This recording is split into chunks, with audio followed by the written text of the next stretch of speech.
যে যেখান থেকে আমার এই ভিডিওটিতে ক্লিক করেছো তার উপর মহান সৃষ্টিকর্তার অপার কৃপা দৃষ্টি বর্ষিত হোক। তো পূর্ববর্তী ক্লাসে আমি তোমাদের পড়িয়েছি আমাদের জীবনে রসায়ন অধ্যায়ের যে পূর্ববর্তী অংশ, যেমন বেকিং সোডা প্রস্তুতি, বেকিং পাউডার প্রস্তুতি। এই ক্লাসে আমি তোমাদেরকে আজকে, তোমরা সবাই ধৈর্য সহকারে পড়বা, আমি তোমাদের 5টা বিষয় পড়িয়ে দেব। নাম্বার 1, সিরকা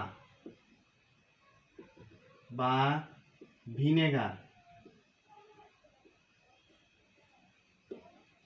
নাম্বার 2,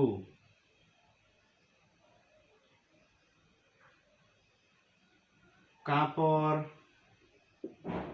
কাঁচা সোডা। 3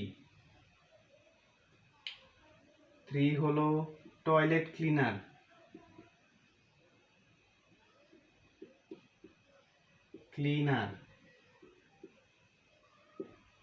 4 হলো সাবান। আর 5 হলো তোমার ডিটারজেন্ট।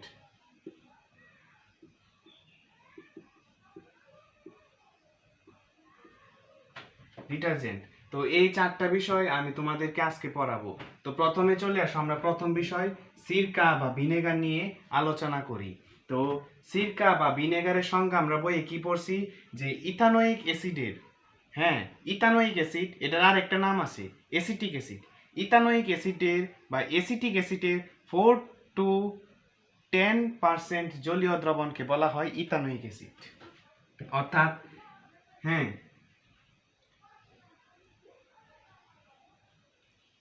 ইথানোয়িক বা এসিটিক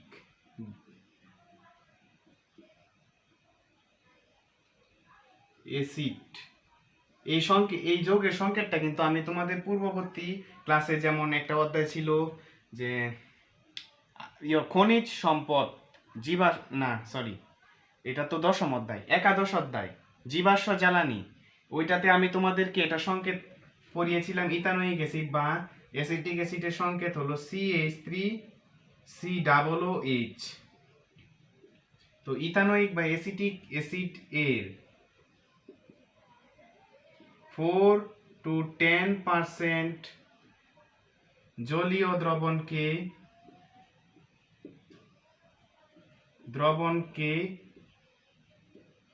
বলা হয়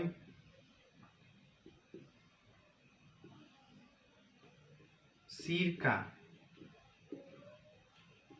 বা ভিনেগার।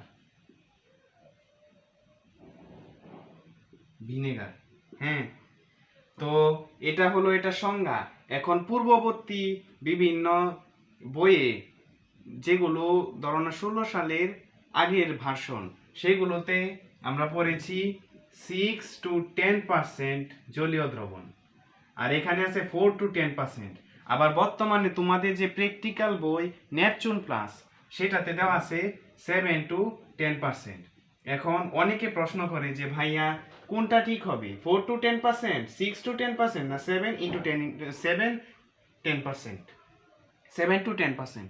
এখন আমি একটা কথা বলি, অনেকে বলে যে ভাইয়া যদি আমি দেই 4 to 10%, তাহলে যদি পুরাতন বইয়ের ধারণা অনুসারে লেখে 6 to 10%, তাহলে কি টিচারে ভুল ধরবে?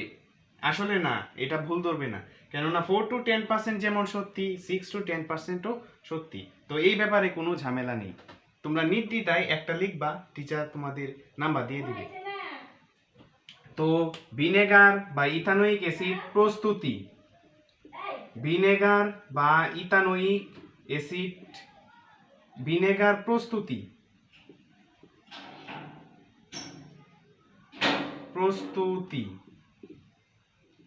ভিনেগার প্রস্তুতি সংজ্ঞাটা লেখছো? তাহলে এবার ভিনেগার প্রস্তুতি, তো আমরা ইথানল যোগ করব, ইথানল বা ইথাইল অ্যালকোহলের সাথে অক্সিজেন যোগ করব। ইথানল মানে CH3CH2OH, এটা কিন্তু একটা অ্যালকোহল, যে পূর্ববর্তী ভিডিওতে আমি তোমাদের পড়িয়েছিলাম যে ইথানল বা ইথাইল অ্যালকোহল, এটার সাথে যখন আমি এখানে অক্সিজেন যোগ করব O2, প্রভাবক থাকবে অ্যাসিটোব্যাক্টর।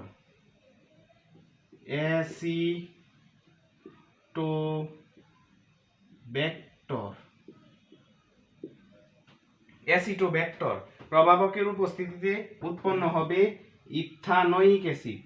হ্যাঁ, ইথানোয়িক অ্যাসিড। তো ইথানোয়িক অ্যাসিডকে যখন আমরা পানিতে দ্রবীভূত করব তখন উৎপন্ন হবে অ্যাসিড ভিনেগার বা সিরকা।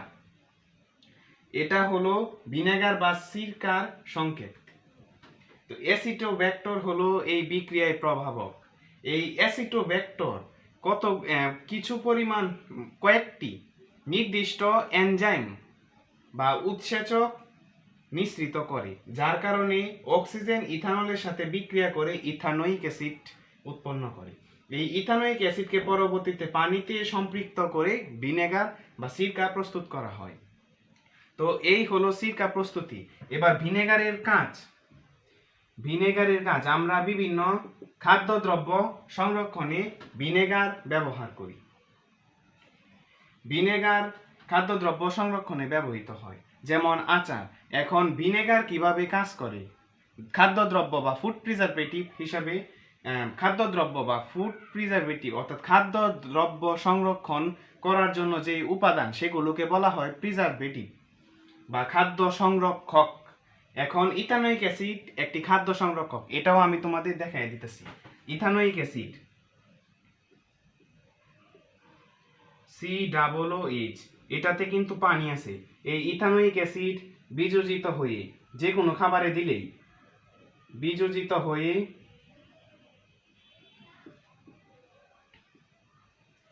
এই ইথানোয়িক অ্যাসিড ভেঙে ইথানয়েট আয়ন আর হাইড্রোজেন আয়ন বা H+ প্রোটন উৎপন্ন করে। এই হাইড্রোজেন আয়ন বা H+ আয়ন ব্যাকটেরিয়া, তোমরা তো জানো যে ব্যাকটেরিয়া বা অন্যান্য অণুজীব খাদ্য নষ্ট করে, পচতে সাহায্য করে, তাই এদেরকে বাস্তুসংস্থানে বলা হয় বিযোজক বা ডিকম্পোজার। তো এই H+ ব্যাকটেরিয়ার সাথে যখন যুক্ত হয় তখন ব্যাকটেরিয়ার প্রোটিন আর ফ্যাটকে আর্দ্র বিশ্লেষিত করে মেরে ফেলে।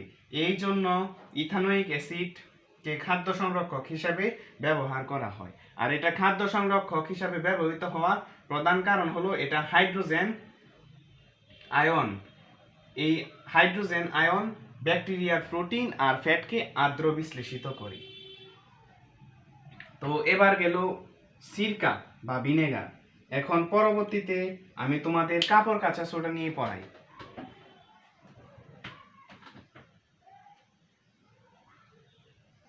এবার চলো কাপড় কাচা সোডা বা ওয়াশিং সোডা। তো কাপড় কাচা সোডা বা ওয়াশিং সোডার সংকেত হলো Na2CO3 10H2O বা 10 অণু পানি।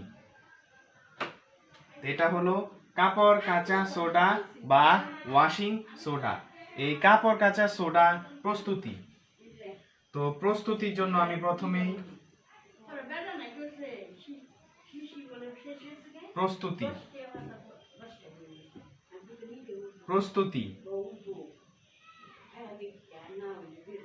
প্রস্তুতি NaOH বা কস্টিক সোডা আর CO2, এটা হলো Na2CO3 প্লাস পানি।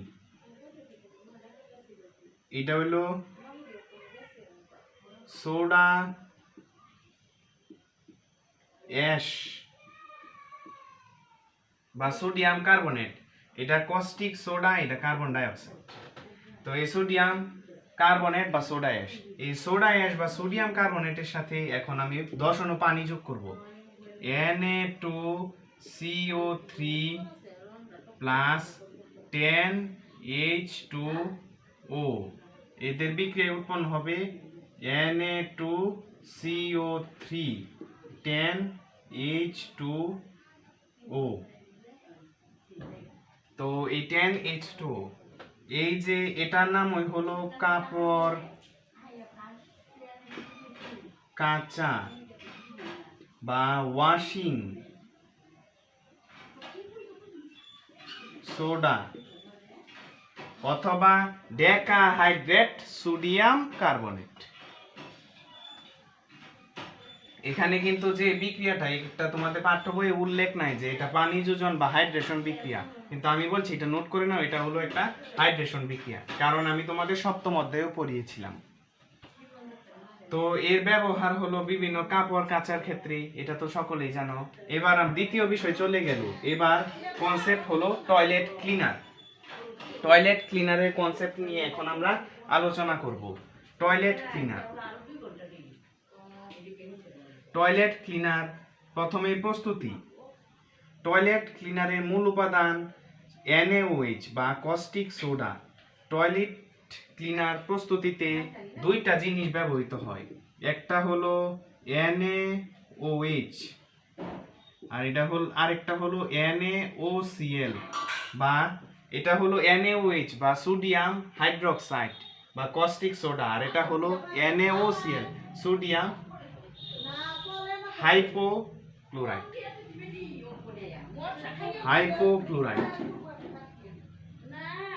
এই হাইপোক্লোরাইড বা NaOH, হ্যাঁ, তো এটার প্রস্তুতি বলতে গেলে তোমাদের পাঠ্য বইয়ে উল্লেখ নাই, তাই আমিও আর দেখাইতেছি না প্রস্তুতিটা। তো এখন আমি তোমাদের প্রস্তুতি দেখাবো না, দেখাবো এটার কাজ। টয়লেট ক্লিনারের সংকেত, এটা হলো টয়লেট ক্লিনারের সংকেত। টয়লেট ক্লিনারকে যখন টয়লেটের মধ্যে নিক্ষেপ করা হয় বা ফেলা হয়, তখন টয়লেট ক্লিনারের বিভিন্ন উপাদান টয়লেটের বিভিন্ন পদার্থের সাথে বিভিন্ন রূপে বিক্রিয়া করে। এখন এই একটা কমন বিক্রিয়া হলো যে NaOCl, এটা কমন কিন্তু একমাত্র বিক্রিয়া নয়। NaOCl প্লাস H2O, এটা ভেঙে উৎপন্ন হয় NaOH কস্টিক সোডা আর HOCl হাইপোক্লোরাস অ্যাসিড। হাইপোক্লোরাস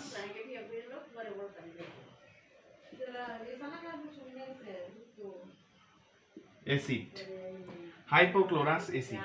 এই হাইপোক্লোরাস অ্যাসিড আবার বিয়োজিত হয়।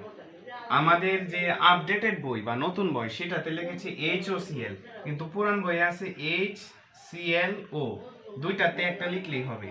তো এই HOCl বা HClO দুইটাতে একটা আমি ব্যবহার করব, তো একটা আমি ব্যবহার করলাম, সরি এখানে এরো HCl তো একটা সুপরিচিত অ্যাসিড, আর এটা হলো জাইমান অক্সিজেন। এই জাইমান অক্সিজেন রঙিন পদার্থ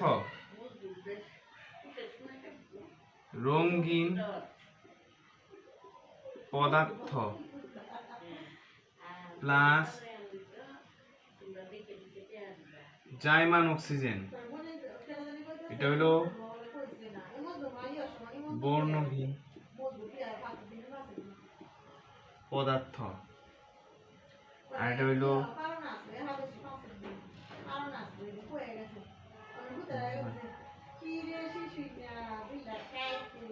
জীবাণু প্লাস জাইমান অক্সিজেন, মৃত জীবাণু।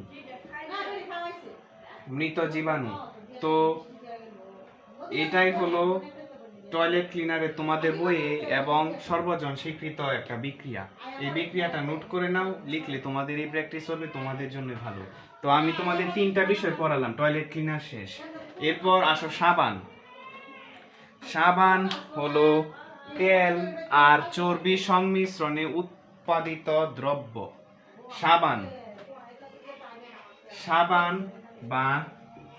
সাবানের প্রধান উপাদান হলো কস্টিক সোডা বা কস্টিক সোডা বা কস্টিক সোডা আছে। তারপরে সাবানের প্রধান উপাদান দুইটা দেখো, কস্টিক সোডা বা কস্টিক পটাশ প্লাস প্লাস আরেকটা আছে সেটা হলো তেল বা চর্বি CH2OCOR আর CHOCOR CH2OCOR এটা হলো তেল বা চর্বি। উচ্চতর ফ্যাটি অ্যাসিড আর গ্লিসারিনের ট্রাইএস্টার যদি তরল হয় তাহলে তাকে তেল, আর যদি কঠিন হয় তাকে বলা হয় চর্বি। এই NaOH আর KOH। হ্যাঁ, তো এই দুইটার আমি বিক্রিয়া ঘটাইবো সাবান উৎপাদনের জন্য। তো আমি এটা মুছে নিই, মুছে এটা সাইটে লিখি।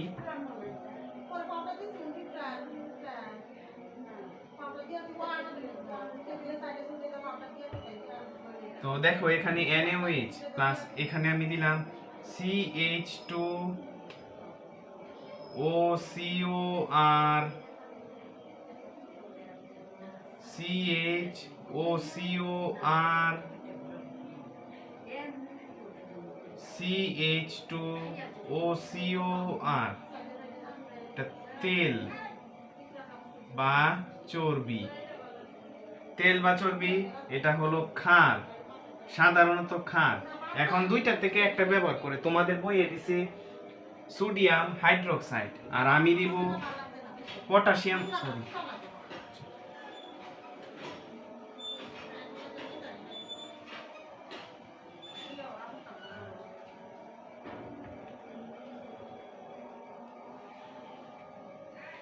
KOH। তো আমি বিক্রিয়াটা ঘটাই, বিক্রিয়াটা এখানে জায়গা নাই তো আমি সাইডে নিচে লিখে দিই। বিক্রিয়াটা যখন আমি নিচে লিখবো তখন দেখো কি হয়, CH। তো আগে প্রথমে সাবানের সংকেত লিখি।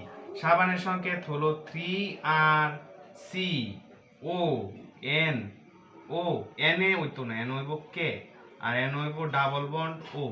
কার্বনের হাত 4টা, 1টা 2টা 3টা 4টা। তো এটা হলো সাবান, সাবান। আর এটা তো ক্ষার, এই ক্ষারের বিক্রিয়া। তো এখানে আর পাশে আরেকটা দ্রব্য উৎপাদিত হয়, সেটা হলো গ্লিসারিন। গ্লিসারিনের সংকেত সবাই পারো তো, CH2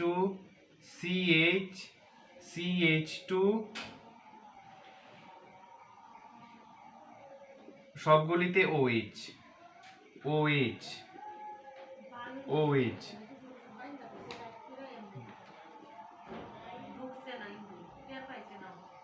গ্লিসারিন, এই গ্লিসারিন। তো এখানে সাবান হলো মেইন আমার মানে কাঙ্ক্ষিত উৎপাদ, আর এই গ্লিসারিন হলো আমার অনাকাঙ্ক্ষিত উৎপাদ। এই গ্লিসারিনকে চাইলে আমি অপসারণ করতে পারি। মূলত সাবান প্রস্তুতের জন্য এই গ্লিসারিন খুব কম পরিমাণে উৎপন্ন হয়, আর এটাকে খুব সহজে শিল্পক্ষেত্রে বিভিন্ন বিক্রিয়া, লবণ ইত্যাদি ক্ষার যোগ করে এটাকে অপসারণ করা হয়। তো আমি তোমাদের সাবান পড়াইলাম। এখন সাবানের যে কাজ, সাবানের কাজ আর ডিটারজেন্টের কাজ হুবহু একই রকম। এখন আমি তোমাদের পড়াবো ডিটারজেন্ট প্রস্তুতি, ডিটারজেন্টের সংকেত ইত্যাদি। তো ডিটারজেন্ট প্রস্তুতির জন্য আমাদের প্রথমে নিতে হবে লরাইল অ্যালকোহল। লরাইল অ্যালকোহলের সংকেত তো সকলেই জানো। লরাইল অ্যালকোহল এর সংকেত হলো C12H26O বা আরেকটা আছে C12H25OH। এখন বলতে পারো যে আমি এটা লিখলাম কেন, তোমাদের সহজে বোঝানোর জন্য। আমরা জানি অ্যালকোহলের সাধারণ সংকেত হলো CnH2n+1OH। তো এই CN এখানে 12, তার মানে এখানে আমি 12 বসাইব। C এই 12, এইচ 2 ইন্টু 12 দিয়াম প্লাস 1 OH। তো এটা হলো অ্যালকোহল। এখন আমি যদি গুণ করে বার করি তাহলে এইটাই আসবে। তো এটা তোমাদের সহজে মনে রাখার জন্য পুরাতন বইয়ে বেসিকের একটা মানে খুব সুন্দরভাবে একটা কার্বন শিকল দিয়েছে, সেই কার্বন শিকলটা আমি দিচ্ছি, সব টিচাররা দেয় না। CH3 CH2 whole 10 CH2OH। এটা হলো লরাইল অ্যালকোহল, লরাইল অ্যালকোহল।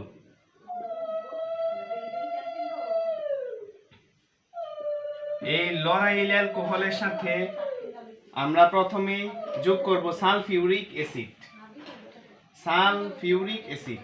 তো H2SO4 সালফিউরিক অ্যাসিড যোগ করলে উৎপাদ প্রথমে হবে লরাইল হাইড্রোজেন সালফোনেট।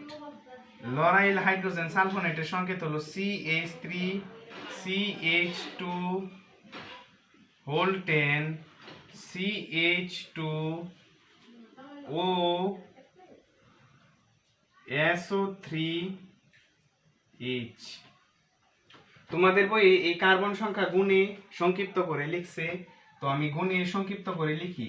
কার্বন এখানে একটা, এখানে 10 ইন্টু 1 মানে হলো 10, আর এখানে হলো 1 11 আর 1 12, হলো C12। এখন H কয়টা? 3টা আর 20টা, 2 গুণ 10 20, 23 আর 2 25, তো C12H25। তো SO3 ও একটা আর ও তিনটা, তে হলো SO4 আর H, বা এখানে H উঠে দিয়া তুমি 26টাও দিতে পারো, সমস্যা নাই। এটাই হলো লরাইল হাইড্রোজেন সালফেট বা লরাইল হাইড্রোজেন সালফোনেট। এর সাথে পানি উৎপন্ন হয়। এটা হলো প্রথম ধাপের বিক্রিয়া। তো আমরা যখন ডিটারজেন্ট, যেমন বাজারে সচরাচর পাওয়া যায় এমন একটা ডিটারজেন্ট হলো হুইল বা চাকা পাউডার। তো এই যে হুইল বা চাকা পাউডার, এটা সংকেত হলো এটাই। যত ধরনের ডিটারজেন্ট তুমি এই পৃথিবীতে পাবে, সকল ধরনের ডিটারজেন্টই এইভাবে প্রস্তুত করা হয়। এবার এই লরাইল হাইড্রোজেন সালফেট বা লরাইল হাইড্রোজেন সালফোনেটের সাথে আমরা আবার প্রথম ধাপে আমি কি করলাম, লরাইল অ্যালকোহলের সাথে সালফিউরিক অ্যাসিড বিক্রিয়া ঘটাইলে উৎপন্ন হয় লরাইল হাইড্রোজেন সালফোনেট প্লাস পানি। তো এখন আমি এই বিক্রিয়াটা একটু এনশর্ট করে তোমাদের আরেকটা বিক্রিয়া দেখাচ্ছি। NaOH বা কস্টিক সোডা। তো এদের বিক্রিয়ায় উৎপন্ন হবে CH3 CH2 whole 10 CH2OSO3Na plus পানি। এটা হলো, এটাই কি, এটা হলো লরাইল, আমি তোমাদের নামটা লিখে দিচ্ছি, লরাইল হাইড্রোজেন, এটা হলো সোডিয়াম, লরাইল সালফেট বা সালফোনেট,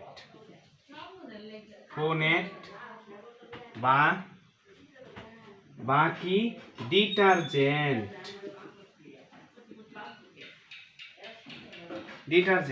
তো এই হলো লরাইল হাইড্রোজেন সালফেট বা ডিটারজেন্ট। তো এটাকে আমরা যদি শর্ট করে লিখি তোমাদের বইয়ের মতো হবে C12H, C 10টা, একটা আর একটা 12টা, হাইড্রোজেন 3টা আর 20টা আর 2টা 25টা, পরে SO4Na। তোমাদের বই এইটা দিছে, তোমরা যদি বোর্ড পরীক্ষায় এইটা দাও তাহলে তোমাদের নাম্বারটা একটু কম দিতে পারি। যদি আমি যেটা দিয়েছি পুরাতন বইয়ের মধ্যে এটা দাও তাহলে তোমাদের নাম্বার 4 নাম্বারের প্রশ্নে আসলে, উচ্চতর দক্ষতায় আসলে 4, প্রয়োগে আসলে 3 দিয়ে দিবে। তো আমি মনে করি যে এই কার্বন শিকলটা দেখিয়ে দিবা। তো আমি তোমাদের সর্বোপরি একটা ব্যাখ্যা দিই যে প্রথমে আমি তোমাদের পড়িয়েছি সিরকা বা ভিনেগার, তারপর কাপড় কাঁচা সোডা বা ওয়াশিং সোডা, টয়লেট ক্লিনার, সাবান আর ডিটারজেন্ট। বলতে গেলে আমি তোমাদের এই সম্পূর্ণ অধ্যায়ে যে বুঝার পড়া সেই সব পড়ায় আমি তোমাদের পড়িয়ে ফেলেছি। আর বাকি রইল গ্লাস ক্লিনার। তো গ্লাস ক্লিনার অ্যামোনিয়াকে পানিতে দ্রবীভূত করবা, গ্লাস ক্লিনার উৎপন্ন হয়। আর গ্লাস ক্লিনারের একটা উপাদান হলো CH3 CHOH CH3। গ্লাস ক্লিনারের সংকেত যখন তোমাকে কোনো পরীক্ষার ভাই জিজ্ঞাসা করা হবে, তুমি অবশ্যই বলবে না অ্যামোনিয়াম হাইড্রোক্সাইড বা অ্যামোনিয়া, বলবে গ্লাস ক্লিনারের সংকেত হলো NH4OH, মুছে গেছে, NH4OH প্লাস আইসোপ্রোপাইল অ্যালকোহল। এই যৌগটা হলো আইসোপ্রোপাইল অ্যালকোহল। গ্লাস ক্লিনার তৈরির সময় অবশ্যই যারা উৎপাদন তৈরি করে তখন তারা চিন্তা করে যাতে গ্লাসের প্রধান উপাদান বা কাচের প্রধান উপাদানের সাথে এই উপাদানগুলো বিক্রিয়া না করে। তো কাচের প্রধান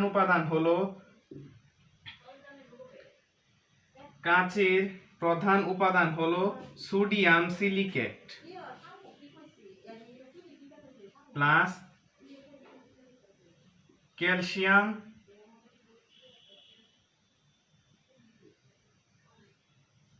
silicate. Sodium silicate plus calcium silicate এই দুইটার সাথে যাতে বিক্রিয়া না করে এমন ভাবে তৈরি করা হয়। তো আমার ভিডিওগুলো যদি তোমাদের ভালো লেগে থাকে তাহলে লাইক এবং বন্ধুদের সাথে শেয়ার করো। আর পরবর্তীতে তোমরা কোন বিষয়ের ভিডিও চাও তা আমাকে জানাও কমেন্টের মাধ্যমে। আর আমার যে কোনো ভিডিও সবার আগে পাওয়ার জন্য চ্যানেলটিকে সাবস্ক্রাইব করো অথবা পেজটিকে লাইক দিয়ে দাও। ধন্যবাদ সবাইকে, বিদায়।